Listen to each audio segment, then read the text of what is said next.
Lesson 12. The Adventure of the Speckled Ben. It was early in April in the year 83 that I woke one morning to find Sherlock Holmes standing fully dressed by the side of my bed. Very sorry to knock you up, Watson. A young lady has arrived who insists upon seeing me. I presume that it is something very pressing. A lady dressed in black and heavily veiled, who had been sitting in the window, rose as we entered. "Good morning, madam," said Holmes cheerily. "My name is Sherlock Holmes. This is my intimate friend and associate, Dr. Watson, before whom you can speak as freely as before me. I observe that you are shivering. I shall order some hot coffee." "It is not cold which makes me shiver," said the woman in a low voice, changing her seat as requested. "What then?" "It is fear, Mr. Holmes. It is terror." She raised her veil as she spoke, as we could her face all drawn and grey, with restless, frightened eyes like those of some hunted animal. "You must not fear," said he soothingly. "We shall soon set matters right, I have no doubt." "Oh, sir, do you not think that you could help me?" "I am all attention, madam. My name is Helen Stoner and I am living with my stepfather, Dr. Roylott.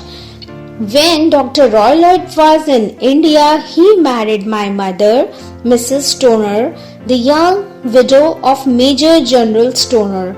My sister Julia and I were twins, and we were only 2 years old at the time of my mother's remarriage.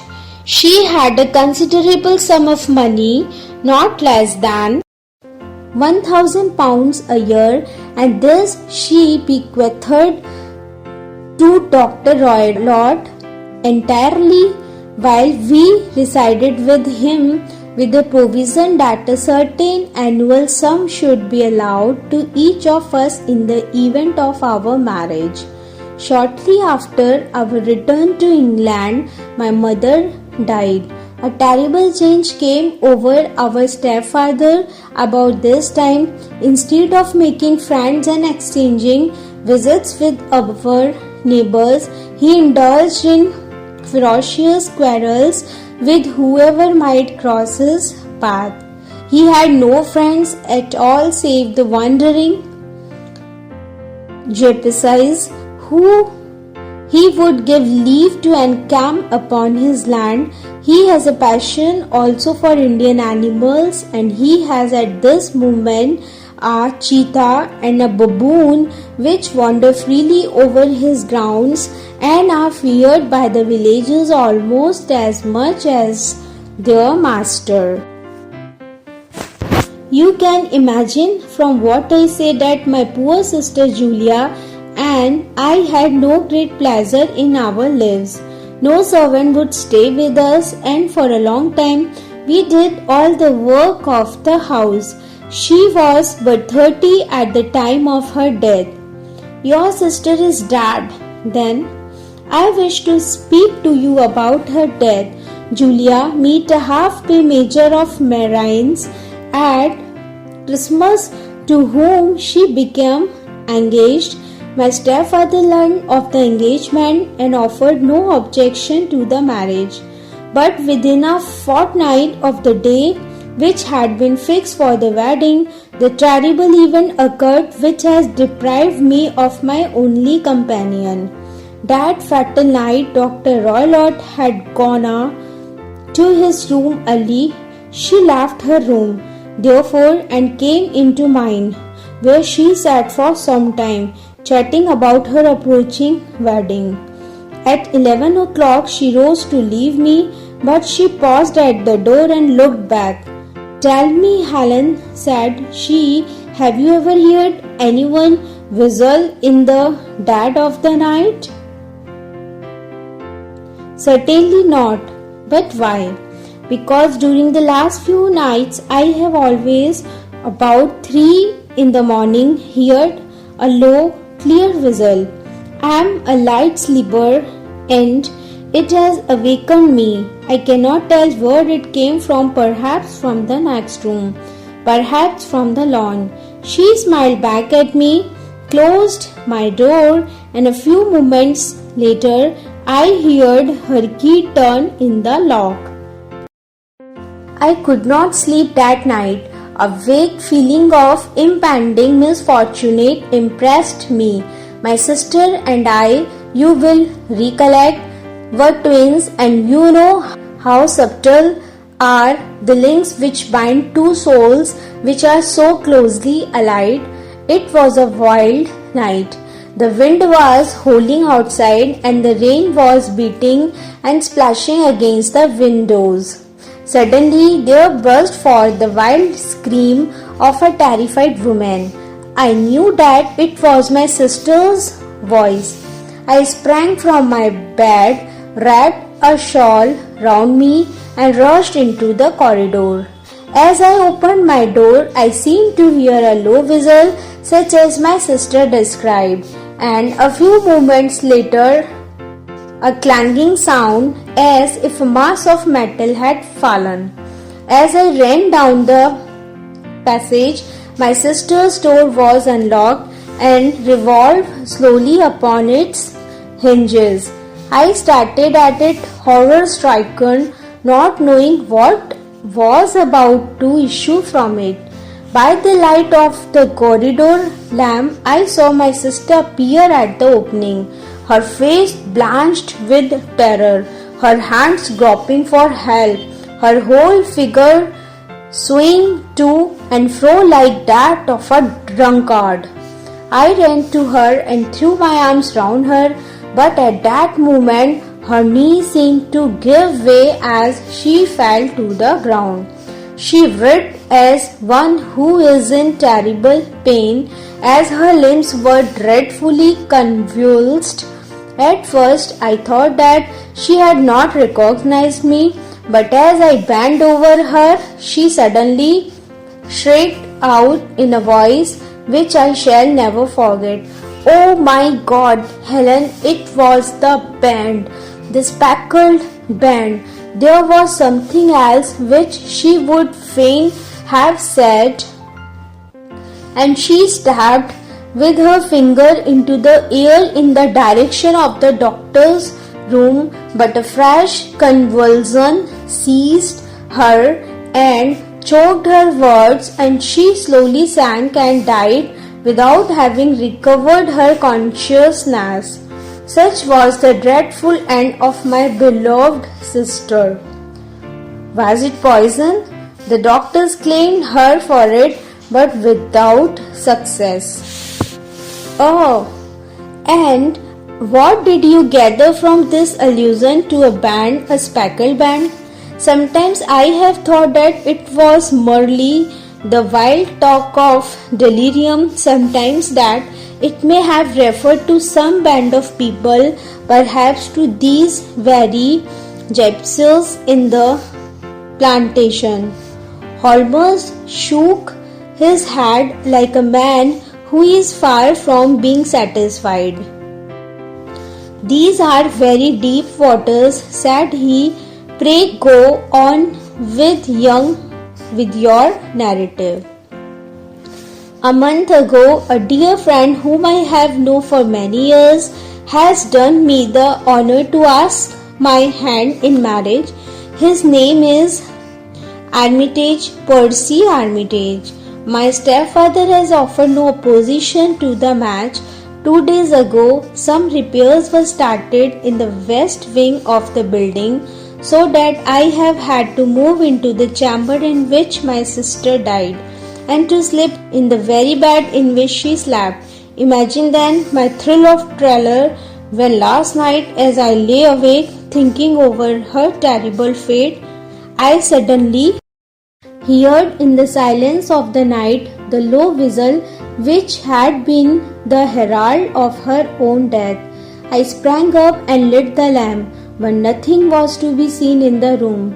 It was too shaken to go to bed again, however, so I dressed, and as soon as it was daylight, I came with the one object of seeing you and asking your advice. This is a very deep business, he said at last. There are 1,000 details which I should desire to know before I decide upon our course of action. Yet we have not a moment to lose. If we were to come to Stoke Moran today, would it be possible for us to see over these rooms without the knowledge of your stepfather? It is probable, as my stepfather will be away all day. Excellent. Then Watson and I will soon be there. She bowed and took leave. Sherlock Holmes went out for some work and was soon back looking serious. Once they set out, he said, I have seen the will of the deceased wife, said he. It is evident from the will that if both girls had married, their stepfather would have had a mere pretense. My morning's work has not been wasted, since it has proved that he has the very strongest motives for standing in the way of anything of the sort. We soon reached our destination. Our client of the morning had hurried forward to meet us with a face which spoke her joy. All has turned out splendidly. Dr. Roylott has gone to town, and it is unlikely that he will be back before evening.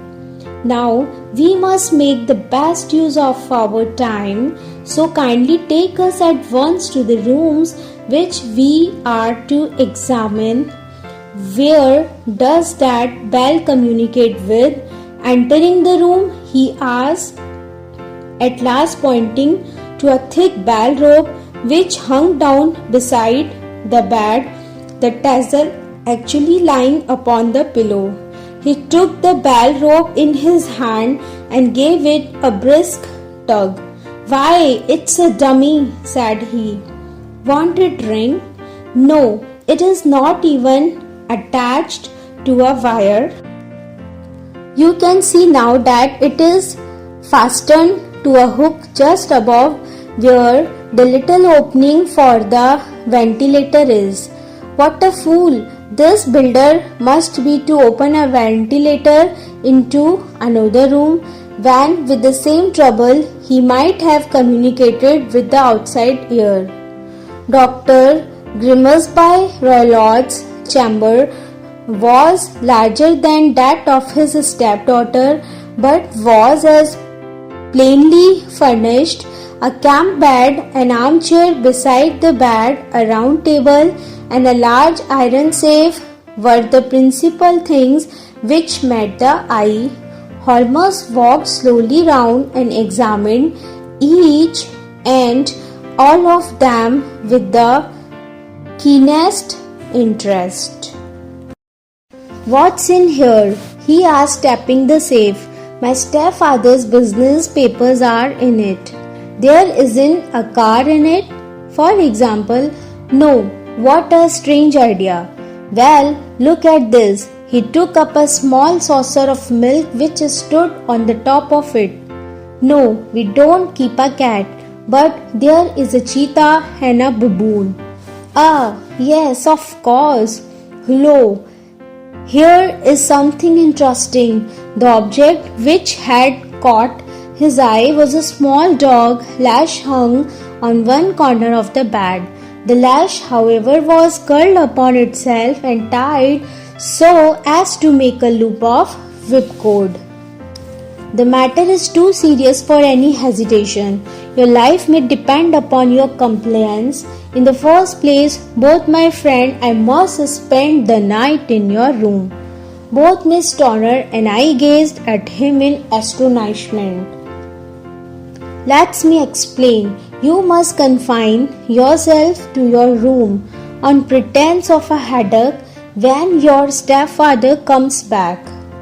Then, when you hear him retire for the night, You must open the window, put your lamp there as a signal to us, and then withdraw quietly into the room which you used to occupy.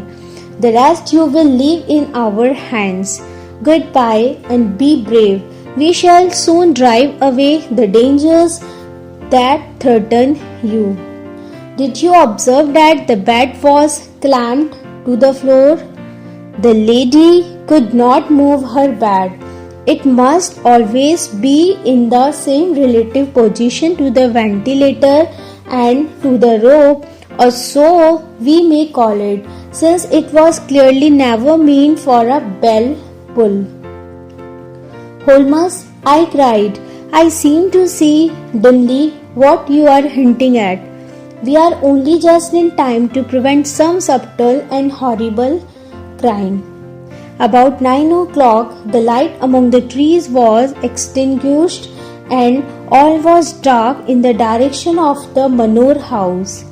2 hours passed slowly away, and then suddenly, just at the stroke of 11, a single bright light shone our right in front of us. That is our signal, said Holmes, springing to his feet. A moment later, we were out on the dark road, a chill wind blowing in our faces, and one yellow light twinkling in front of us through the gloom to guide us on our somber errand. I soon found myself inside the bedroom.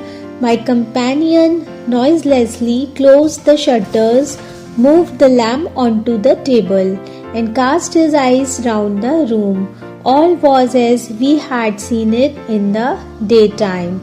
The least sound would be fatal to our plans, he whispered. I nodded to show that I had heard. We must sit without light. I nodded again. Holmes had brought up a long thin cane, and this he placed upon the bed beside him. By it he laid the box of matches and the stump of a candle. Suddenly there was the momentary gleam of a light up in the direction of the ventilator. Then suddenly another sound became audible, a very gentle, soothing sound like that of a small jet of steam escaping continually from a kettle. The instant that we heard it, Holmes sprang from the bed, struck a match, and lashed furiously with his cane at the bedpool. He had ceased to strike and was gazing up at the ventilator when suddenly there broke from the silence of the night the most horrible cry to which I have ever listened. It was a dreadful shriek. It struck cold to our hearts, and I stood gazing at Holmes and he at me until the last echoes of it had died away into the silence from which it rose. What can it mean? I gasped. It means that it is all over. Holmes answered, Take your pistol and we will enter Dr. Roylott's room. It was a singular sight which we met our eyes.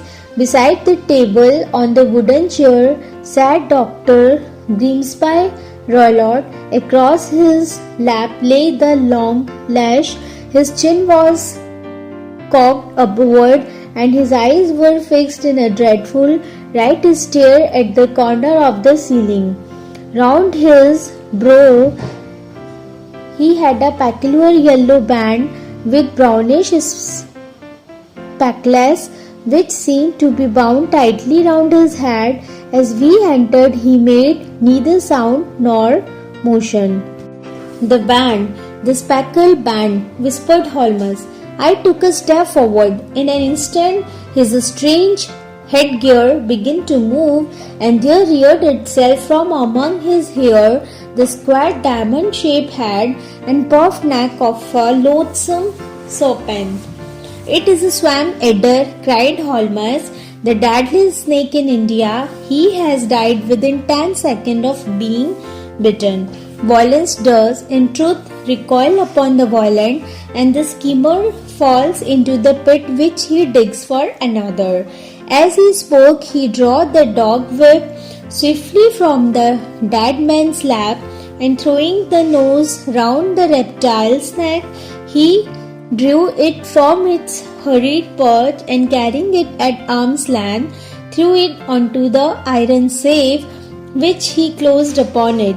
We broke the sad news to the terrified girl and sent her to the care of her good aunt at Harrow. The slow process of official inquiry came to the conclusion that the doctor met his fate while indiscreetly playing with a dangerous pet. The little which I had yet to learn of the case was told me by Sherlock Holmes as we travelled back next day. According to Holmes, the ventilator and the bell rope caught his attention. The discovery that this was a dummy and that the bed was clamped to the floor instantly gave rise to the suspicion that the rope was there as a bridge for something passing through the hole and coming to the bed. The idea of a snake instantly occurred to me, and when I coupled it with my knowledge that the doctor was furnished with a supply of creatures from India, I felt that I was probably on the right track.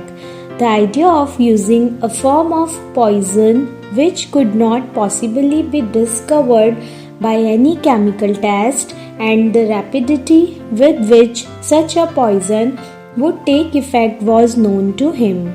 Then I thought of the whistle. He had trained it, probably by the use of the milk which we saw, to return to him when summoned. He would put it through this ventilator with the certainty that it would crawl down the rope and land on the bed. It would bite the occupant and come back. An inspection of his chair showed me that he had been in the habit of standing on it, which of course would be necessary in order that he should reach the ventilator.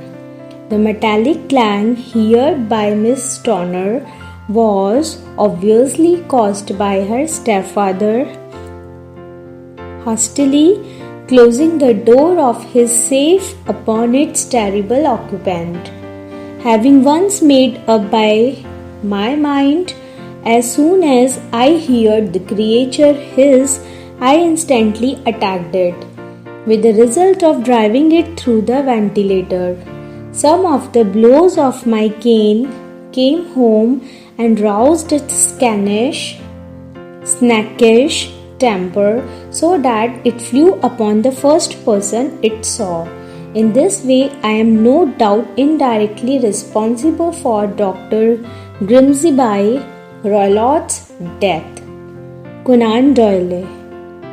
Word meaning: ferocious, violent, fatal, deadly, impending, awaiting, herald, bearer of news, deceased, dead, pittance, meager amount, complaints, fulfillment, confine, imprison, momentary, brief, loathsome, hateful, indiscreetly, carelessly. Let's learn grammar. Subject, verb, agreement. Basic rule. The basic rule states that a singular subject takes a singular verb while a plural subject takes a plural verb. Example, runs, run. Which one is the singular form? Which word would you use with he? We say he runs, therefore runs is singular. We say they run, therefore run is plural. Rule 1. Two singular subjects connected by either or neither nor require a singular verb. When a singular subject is connected to a plural subject, put the plural subject last and use a plural verb. Example, my friend or her mother called me up yesterday. Rule second. As a general rule, use a plural verb with two or more subjects when they are connected by and. Example, a car and a bike are means of transportation. Rule third. The pronouns each, everyone, every, one, everybody, anyone, anybody, someone and somebody are singular and require singular verbs. Example, each of the girls sings well. Note, everyone is one word when it means everybody. Everyone is two words when the meaning is each one. Rule 4. With words that indicate portions, percent, fraction, part, majority, some, all, none, remainder, and so forth, look at the noun in your phrase, object of the preposition to determine whether to use a singular or plural verb. If the object of the preposition is singular, use a singular verb. If the object of the preposition is plural, use a plural verb. Examples: 50% of the pie has disappeared. 50% of the pies have disappeared. Rule 5. The expressions the number is followed by a singular verb, while the expression a number is followed by a plural verb. Examples: the number of people we need to hire is 13. A number of people have come with their demands.